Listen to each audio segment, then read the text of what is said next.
Breaking news, 2024 hopeful Florida Governor Ron DeSantis speaking live in Eagle Pass, Texas to unveil his border plan. Let's listen live. Please have a seat. Thank you. Make yourself comfortable. I want to thank Chip Roy, not just for the great introduction and for his great support, but for what he does for our country. He is a ferocious defender of the people of Texas, of the United States, and of the cause of freedom. And the country's much better off with him holding the fort up in Washington, D.C. And we're gonna be able to do a lot more in about 18 months. Look, I look at the issue of the border, and there's some people in the media, some people on certain political persuasions that just dismiss it as kind of a Texas problem or an Arizona problem. But I'm here to tell you, when you don't have control of your own border, that's an American problem. And it's not just about, and there's a lot of bad stuff going on here. Hopefully we'll hear some stories today. But this impacts communities all throughout this country. And I can tell you it impacts Florida because we, like every single state in this country, have seen an increase in fentanyl overdose deaths over these last 3 or 4 years, but particularly over the last 2 years. And that means that these are mothers that are losing kids as a result of what's being brought across the border. Obviously, you guys see it the most, which is the sheer number of people. But even in communities far away from here, you have thousands of illegal aliens that will show up. What does that do for medical care? What does that do for education? What does that do for criminal justice? All these different things that it imposes serious burdens on community when you don't have control over who's coming in and out of your country. And nobody knows who's coming in. When I was here, so we've sent people to Texas on 2 occasions. We did in 2021 with the initial Biden surge because of his failed policies. And I went down there, and people act like it's people coming, that these are Mexicans coming in. I didn't see a single Mexican coming in, but there were people from halfway around the world coming through on this southern border because they know all you got to do is show up on the border and you're going to get a ticket to come into the interior of the United States. There were people I was reading from Tajikistan coming to the southern border. I remember seeing Libya. They now have, I think they've identified about 10,000 Chinese nationals coming across the southern border. Our own government acknowledges that you've had a significant number of people on its own terrorist watch list that have come across the border, and we know there have been a lot of criminal aliens that have come across the border. So this is a huge problem. We're going to do something about it. In terms of some of the cost of this, though, we've done a lot in Florida. One of the things we did, I have a tool in Florida where I can ask the state Supreme Court to impanel what's called a statewide grand jury. And basically, it's a grand jury that has wide investigatory power. It can do criminal indictments and things like that. But even short of that, it can subpoena, it can get documents, and it can issue reports. And so we did one about illegal immigration, and particularly about people being brought into the state of Florida, because a lot of this stuff is coordinated with non-governmental organizations and other types of people that are basically working in concert to evade immigration laws. And they were able to get a lot of evidence. They produced some reports. Are going to do more. But one of the things that I think was most shocking about this is how these children are being treated. So what you will say is, if you're just like an adult male and you try to come across, your chance of staying is less than if you have a kid in tow. And so what they do is they identified a bunch of examples of this, but there's just one example. There was a lady from, I think, Honduras. She had 4 kids, and she wanted to come, to the United States. And there were these other men who wanted to come to the United States. All of them had been deported at least once, some multiple times. She rented out her kids to these adult males, and then they all went across the border. And because there was a kid, it was fake. That gave them a leg up to stand. So this is what our government is incentivizing, that type of conduct. Could you imagine possibly renting out your own kid to somebody who probably doesn't have great intentions coming into this country? So it's created, I think, a real human catastrophe because of what the government's doing. And in Florida, Chip mentioned we've taken action. We've done things like ban sanctuary cities. We have employment verification. If you bring people into the state illegally, you get stiff penalties now in the state of Florida, and it's having a huge impact. People know we're just going to do it legally. We're not going to mess with this, and that's positive. But one of the things we did, we're not a southern border state, but we are a maritime border state, and so it doesn't get as much fanfare, but we have people try to run illegally with boats into the Florida Keys in particular and other parts of South Florida. Haiti, the Bahamas, Cuba, you name it. And so this is the Coast Guard's responsibility to take care of this, and they do a good job, but they do not have enough resources to stop all the boats. And so we were in a situation where Coast Guard started dumping some people in the Florida Keys, and then you had some boats coming through. And I'm like, wait a minute, we're not going to do this. And so I declared a state of emergency. We surged all of our marine assets to fill the gaps where the Coast Guard wasn't able to do. And so what happens is you have a boat, maybe there'll be 15 Haitians on it coming illegally. You stop the boat, you bring the Haitians to the Coast Guard, and the Coast Guard deports them back to Haiti. And guess what happened once people saw that that was likely to be the result of them trying to enter illegally?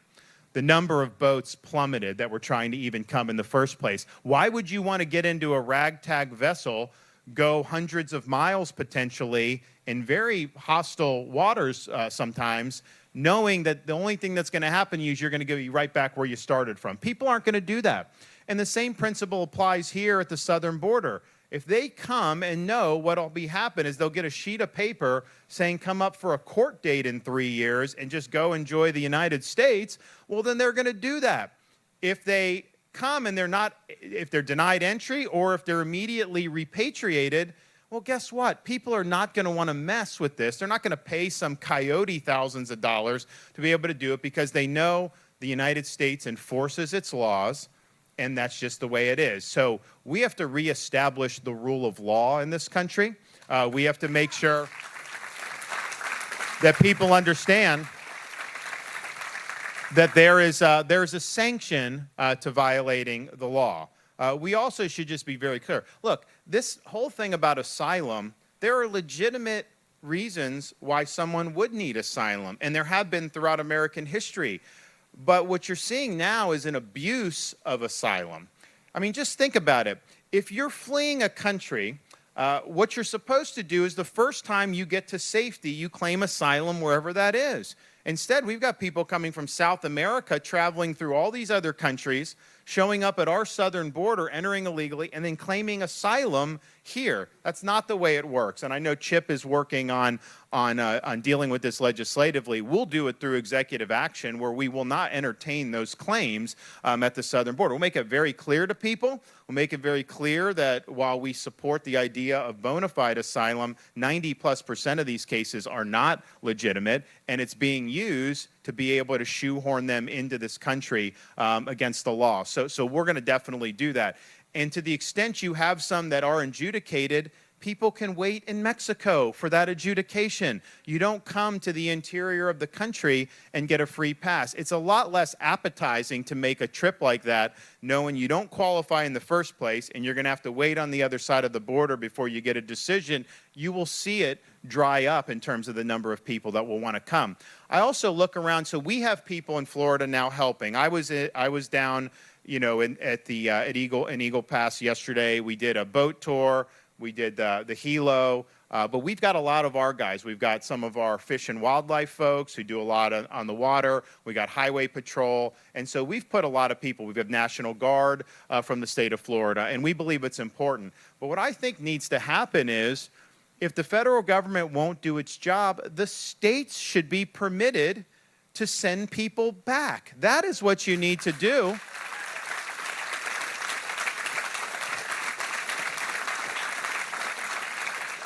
And right now, and look, there have been Supreme Court decisions, so it's not like this is just something that people are making up. Basically, they say, states can't intrude on the federal government's prerogative to enforce immigration because immigration's a federal issue, and so therefore, what the feds say goes. And I don't know whether that's right or not, but if the feds have the responsibility to do immigration and they decide to just not do it, then are we just helpless and we don't have the laws enforced at all? And so I think the states have a role to play. I can tell you as president, we are going to fully deputize all state and local governments to be able to enforce immigration law. You will be able to have that authority.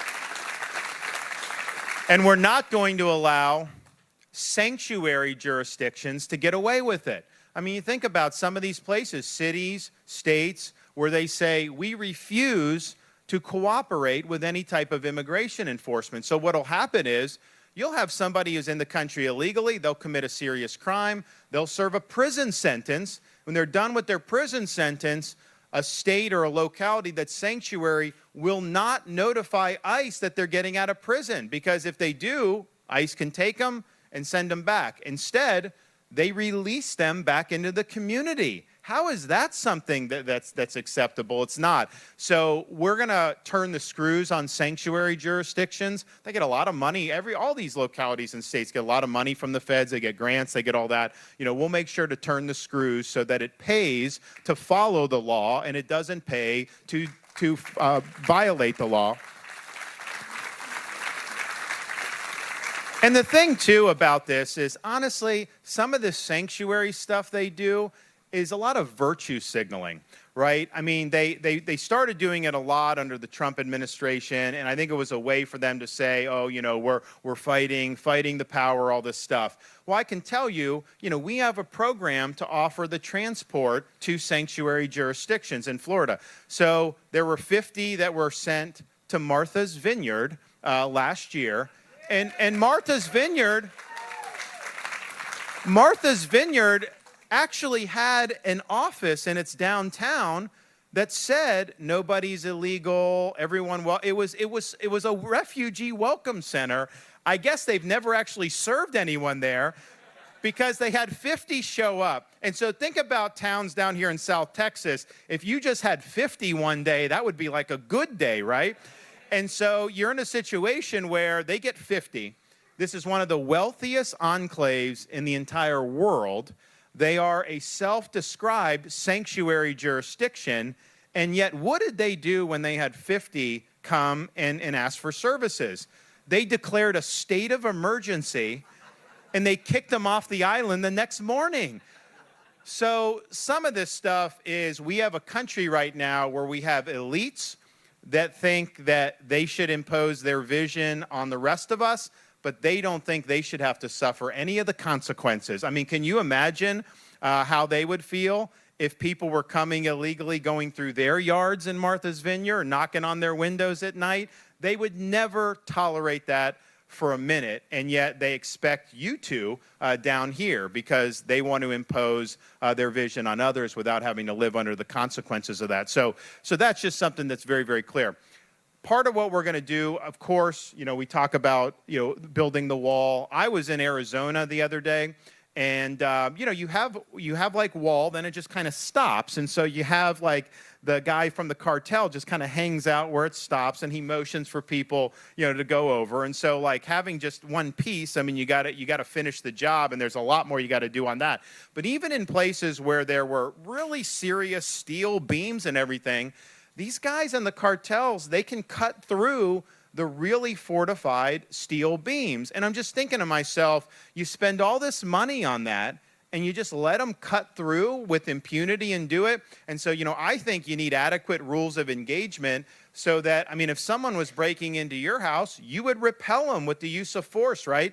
But yet if they have drugs, these backpacks, and they're going in and they're cutting through an enforced structure, we're just supposed to let them in? You know, I say use force to repel them. If you do that one time, they will never do it again.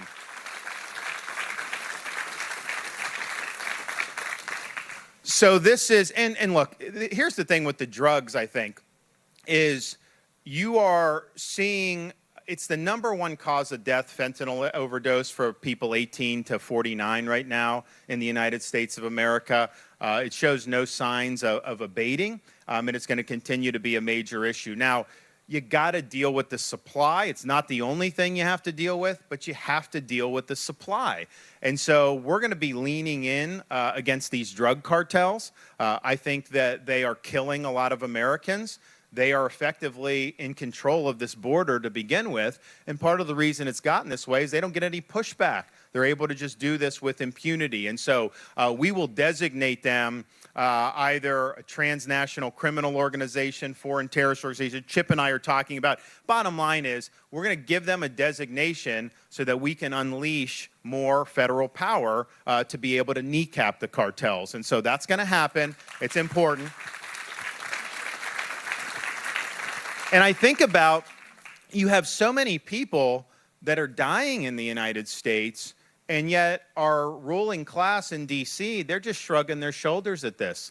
You know, there's no sense of urgency to try to stop this. It's just kind of, for them, it's kind of the cost of doing business, I guess. And I just find that to be unacceptable. I find it to be totally deplorable. And the thing about it, and the reason why I'm motivated to really bring this issue to a conclusion, is because I have listened to people in D.C. for years and years and years, going back decades, Republicans and Democrats always chirping about this, and yet never actually bringing the issue to a conclusion, never actually getting the job done. And so what we're saying is no excuses on this. Get the job done, make it happen. We want results. We don't want hollow rhetoric. We don't want empty promises. And so when we go in on day one, we're going to marshal every bit of authority that we have. We'll work with Congress when we need to. We'll take executive action when we can. And it will be a day one priority. And you're going to see a big change very, very quickly. And so I'm looking forward to doing it. Final thing I'll just say is this, and I'll be happy to hear from some of y'all. You know, it's to me what I've seen at the border is just humiliating as a country that we can't even enforce the territorial integrity of this nation. You know, people fought and died so that we could be independent to begin with. They fought over so many different generations so that we can be free.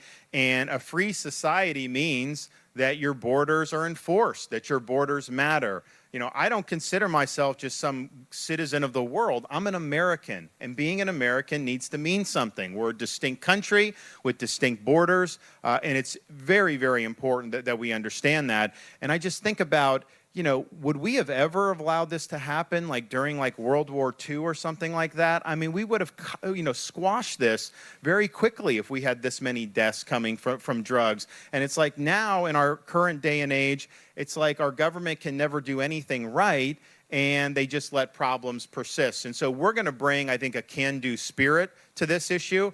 You know, we had a hurricane that came through in September, almost a Category 5, Hurricane Ian. It did a lot of damage, but one of the things it did was it knocked out a bridge going from the mainland to Pine Island, and it knocked out a causeway going from the main island to Sanibel in 3 different locations. So it had 3 breaks. And these were not state roads or bridges, so it really wasn't directly under our purview. But the locals were being told, you're going to be out of luck for 6 months. You better get off the islands. You better just make arrangements because it's going to take a long time. So they came to me and they're like, hey, can you help us? And I'm like, yeah, I'm going to help you, of course. And so I got my guys together and I said, listen, no red tape, no bureaucracy, and no excuses. I want these bridges fixed, and I'm not waiting 6 months for it. And so we mobilized, cut through all the smoke. We did the Pine Island Bridge. It didn't take months. We did it in 3 days.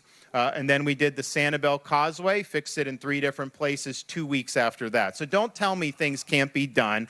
You just got to put your mind to it and make it happen.